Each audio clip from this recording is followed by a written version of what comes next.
Hi everyone, it's me. This video is about stipulations, and primarily I'm going to be talking about stipulations when it comes to saying yes to someone and joining your life with them on a permanent basis. Even saying yes to moving in with them, saying yes to having children with them, saying yes to cohabitating with them, whatever the case, you know where I'm going with this. So anyways, years ago, people didn't have as much as what we have today. And my grandparents got married in a matter of 2 weeks and this and that. I don't know what they spent on their wedding. Probably not a whole lot. But anyways, the whole family chipped in. They got married and lived happily ever after, had 8 kids and this and that, and built a life together. But now with these reality shows, there's a lot of people out there who place stipulations prior to saying I do. And it's unfortunate that we have shows like Say Yes to the Dress and Housewives and things like that, because majority of people are median to low income. They're not high income. So I don't know a lot of people who have $20,000 for a reception for a wedding. Maybe they do. I don't know. I don't talk to my friends about money, but it's kind of like you see all these big, diamonds and these most expensive dresses and Say Yes to the Dress. There was this one girl who needed 2 dresses, one for the wedding and one for the reception. And she spent $50,000 and it came out of her fiance's pocket. They weren't even married. So anyways, all I want to talk about is, this is my thought. Let's just say you're with someone and you want to marry them and they got down on their knee and said, "Would you marry me?" and they didn't have a ring. What would you say?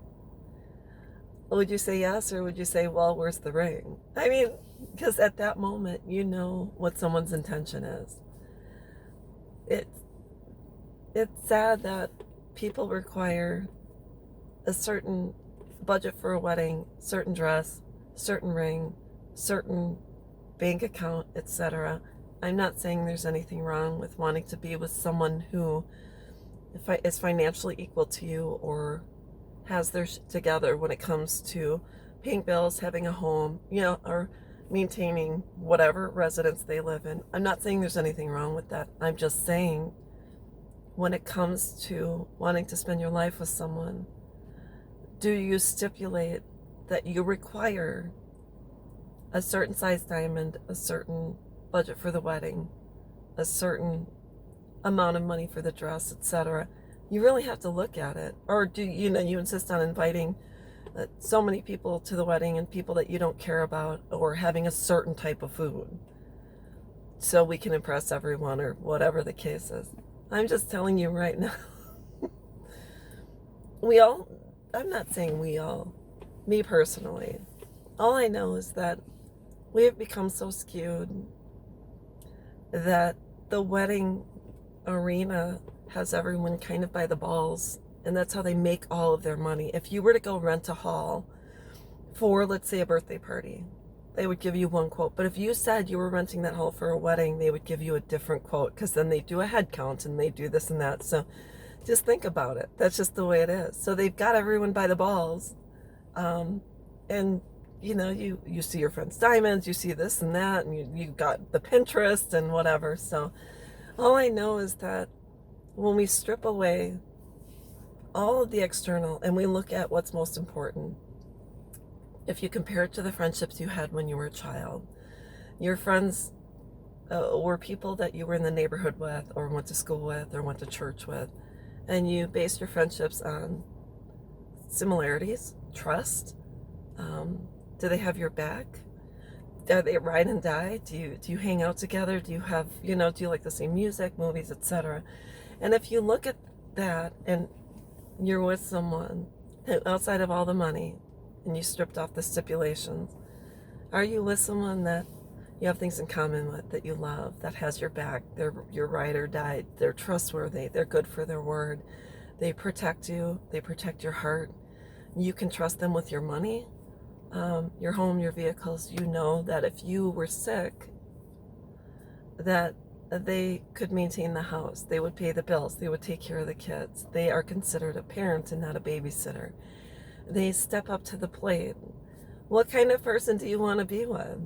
Because let's just say that person has money and you have a certain ring, and let's just say with COVID happens, you both lose your jobs and you can't afford all these things you have. There's the money's gone because you haven't gotten your unemployment or whatever the case. Would you still stay with that person? And that's really what it comes down.